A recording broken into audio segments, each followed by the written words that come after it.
మీకు ఎవరికైనా అనిపించిందా ఒక్కొక్కసారి ఇల్లు వదిలేసి వెళ్ళిపోదాము అని? నాకైతే బొచ్చడిసార్లు అనిపించింది. కానీ మనోళ్ళు ఇట్లా వయ్యొస్తా అంటే నీకు ఎందుకు ఏంటి అవసరమా అంటారు. ఇక 4 రోజులు వేరే స్టేట్కి తిప్పులేక పోదాం అంటే పంపిస్తారా? ఎన్నడూ మూసుకొని ఇంట్లో కూర్చో అంటారు.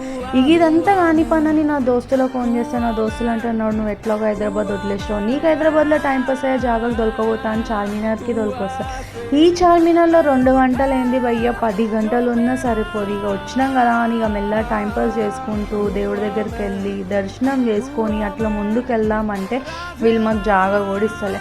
సరే అని ఎట్లనో అట్లా బయటికి వచ్చినాక ఇవి చూసుకుంటుంటే నా ఫ్రెండ్ అంటాడు, ఇవి ఒక్కరోజు కూడా రాదు అవసరమా అని. ఈ కాలంలో మనుషులే ఉంటలేరు ఒక్కరోజులు, ఇంకా ఇవేముంటాయి భయ్యా అని చెప్పేసి సరే అని వీడియోలు తీసుకుంటూ వస్తుంటే నా ఫ్రెండ్ అంటాడు, ఇది కొనుక్కో బాగుంటుంది అని. కానీ కొనిస్తా అని మాత్రం అంటలే. సరే ఇక వీళ్ళతో కాని పని అని చెప్పి ఎట్లనో అట్లా బయట పడతాం. ఈడ పోదామా అంటే వీళ్ళు అసలు మాకు జాగా ఊడిస్తలేరు. ఇక ఎట్లనో అట్లా బండి తీసుకొని బయటికి వచ్చేసినాం. ఇక మేము పోతూ మాకు దారిలో ఒక యూనివర్సిటీ రోడ్ అని ఉంటుంది భయ్యా. ఆ రోడ్లో ఉన్న ఫీల్ అయితే అసలు మీరెవరైనా ఆ రోడ్ని మిస్ అయితే మాత్రం ఒక్కసారి యూనివర్సిటీ రోడ్లో నైట్లో వెళ్ళండి, మస్తు ఉంటుంది.